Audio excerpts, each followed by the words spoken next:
Okay, so the last we left our characters, Toni Morrison has just died.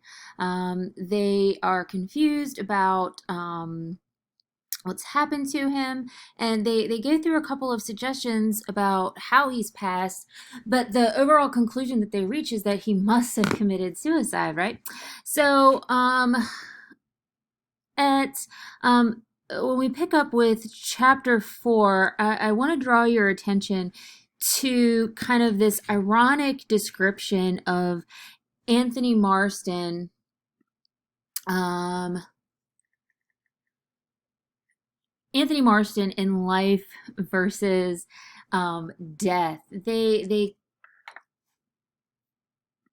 We get this description of him being this young Norse god in the prime of his health and strength, struck down all in a moment. Healthy young men didn't die like that, choking over a whiskey.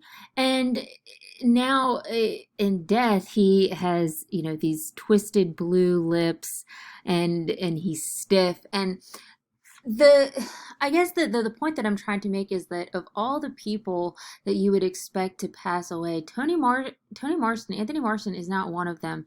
He's I mean, quintessentially, he is the essence of life, right? And I think it goes to show, and I think the point that Agatha Christie is making is that death is not choosy, not picky. It can happen to anyone at any time. And it is this kind of great equalizer in the grand scheme of things. So we also get this description of the mansion that I think is pretty interesting. If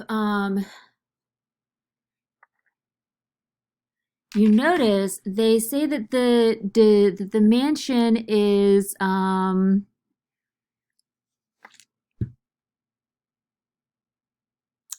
that it had not been an old house with creaking wood and dark shadows and heavily paneled walls. There might have been an eerie feeling, but this house was the essence of modernity. There were no dark corners, no possible sliding panels. It was flooded with electric light. Everything was new and bright and shining. There was nothing hidden in this house, nothing concealed. It had no atmosphere to it. And what I think is interesting about this description of the mansion, and we talked last lecture about the setting and how it's isolated and all that kind of stuff. But this description of the mansion, it would be fitting for this kind of creepy story for it to be this old dilapidated structure, but it really isn't. It disrupts those expectations of what we have, and in a sense, it's this kind of uncanny, unsettling. Feeling that we get in reading this description, and in some ways this kind of light and open mansion should be one that is, I mean, it because it is so modern, it should be comforting, and it's not. It's unsettling. But the other piece of irony that goes along with that is that there's no place to hide, yet there's someone or something hiding amongst them. So at the end of all of this, there is the suggestion that they all go to bed. And it says that this suggestion was a wise one, yet everyone hesitated. It was though they clung to each other's company for reassurance. So I think it's important to note that as a group, when they are together, there is this kind of level of comfort and level of stability. And you'll see that time and time again when they are collected together over meals, that in some instances when they are together, they can ignore what's going on outside of them in their own individual personal feelings, and when they are broken apart, because if they're together, they know that nothing will happen to any number of them. So they go to bed, and then we get these kind of recounts from various characters about memories of the past. And these memories of the past are something that you guys should keep aware of and notice time and time again as we move throughout the story, because this is how we get to know our characters, and when they recount and their backstories and what they are supposedly guilty of doing. And these memories of the past usually happen when they are alone, when they are isolated, when they are in their own spaces, in their own rooms. And it's important to note because these are times of privacy. These are times when they are by themselves, and we really get to know kind of the interior workings of the individual characters and their minds versus the exterior or the outward appearance that they present to one another. So our first recounted memory is of Judge Wargrave as he's, getting ready for bed, taking out his teeth, all that kind of stuff. And he is thinking about Edward Seaton. Remember, Edward Seaton is the man he is accused of murdering, essentially. And we get this sense that there was this trial where Edward Seaton had come across well to the jury. It was all but presumed that he would be acquitted, and he has this appearance of innocence, and we'll find out later on whether or not that was a true conviction or not. But it's important to note that Wargrave is thinking about his apparent or assumed victim. And I want to come back to this idea of victim in just a second. And then we get this General MacArthur's kind of insight. And his, I think, is the most revealing. And it's these chapters these 4 chapters that we read, we get the most from General MacArthur because, of course, that's all there is to him. He dies at the end of chapter 9. So we find out that that he really is guilty of sending Arthur Richmond, his wife's lover, to his death. And this idea that he's had Arthur Richmond has had an affair with his wife, and he finds out, and it makes him. I mean, he's got some very. He says, "Damn the fellow, damn his smiling face, liar and hypocrite, stealer of another man's wife," and he. I mean, it's kind of brilliant in some ways. I mean, if you want to think about it, sending Richmond to the front lines of World War II and knowing that he's not going to come back, I mean, it's kind of an easy way of getting rid of your wife's lover in a way that he won't really be questioned. And we get the sense that since this has happened, his wife gets sick and then dies, and we get the sense that he, ever since then, has been really plagued by paranoia and guilt. I mean, he thinks that this guy Armitage has told everybody in his life that what he's done to Arthur Richmond. And I don't know if that's necessarily a true account or not, but it certainly is in his mind, and that has a tremendous effect on his life once he retires and moves. And I mean, he kind of self-isolates from society. So in a sense, he's lived ever since.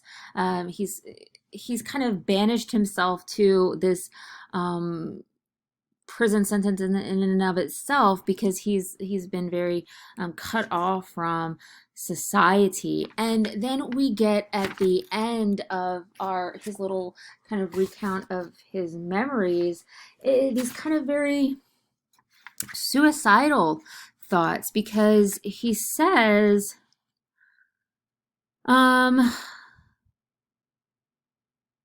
he didn't want much to get away from the island, to go back to the mainland, back to his little house, back to all the troubles and worries. He thought that it was a peaceful sound, the waves and the rocks and all that kind of stuff, and he thought that it was a peaceful place. Best of an island is once you get there, you can't go any farther. You've come to the end of things, and suddenly he knew he didn't want to leave. So he is this kind of he's resigned to the fact that he wants to die. And then we also get at the end of chapter 5 Vera, who is arguably our protagonist because we get most of what we know about the novel through her. I mean, she's one of our main characters. So we get her own recounts of her memories, and we find out more about her victim, Cyril, or her assumed victim, Cyril, the person that she's responsible for killing, according to the indictment. And she doesn't have a really good description of, or she doesn't have very fond, the way her description of Cyril is not a very pleasant one. I mean, she calls him this whiny child, this weak child. But more importantly, she moves on from Cyril, and we get more of a sense of her relationship with Hugo. And it is indeed, I mean, Hugo is Cyril's uncle, and it is indeed a romantic relationship. And Hugo says, you know, Vera, I love you, but marriage to you is impossible because I don't have any money. And this kind of indicates the social restraints and social expectations of both men and women at the time. And Hugo, as a man, can't marry a poor wife in order to maintain his position in society because and we know that Vera is, you know, she works for a living, so she's not of a wealthy kind of, she's not the socialite that he's expected to marry to maintain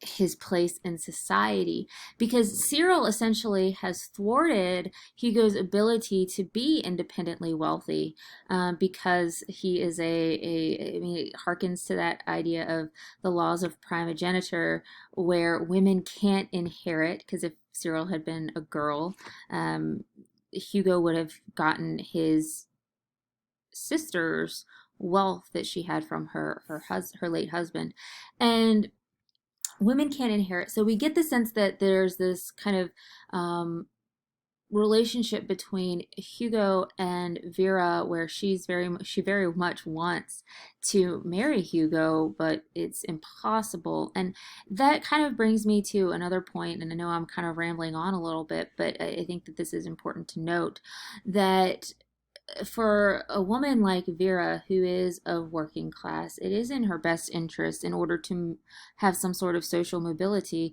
to marry someone of Hugo's status. And I mean, that gives her assumedly, that would give her protection, it would give her stability, and all those types of things. So I do want to mention very quickly, though, that each of these characters thinks about the victims of their crime. And it's interesting to note that Edward Seaton, despite whether or not he may or may not appear to be innocent, he is on trial for something. So he has done something to put him in a position to where he would be on trial.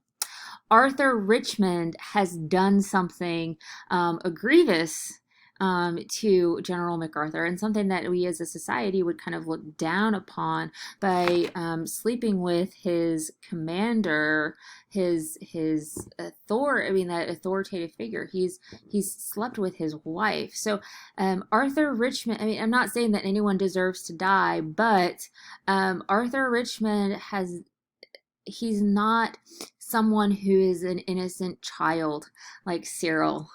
The only thing that Cyril is guilty of being is being born. So there is that kind of distinction between, I think, Vera's accused or a supposed victim versus Edward Seaton and Arthur Richmond. So I really want to note very quickly at the end of chapter 4, we also, I mean, chapter 5, we also get some sort of insight into Dr. Armstrong.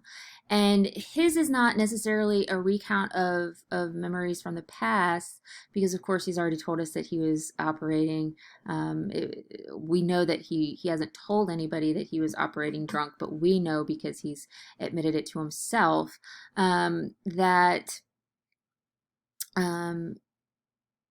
he's having a dream about this moment from his past, this kind of botched operation, but it's kind of mixed with the present. And his victims, ironically, are Emily Brent and Anthony Marston. And this kind of dream, and we'll talk more about dreams next. With our next section of text, but dreams are kind of this mix of conscious and unconscious, and it ties back to this idea of sleep, troubled dreams, troubled sleep. I think that it's important to notice that there is this kind of motif here where sleep, I mean, ultimately the big sleep is death, but the inability to sleep soundly also may perhaps be an indication of guilt. So I'm going to stop here and pick up where we have our second victim, or our second death.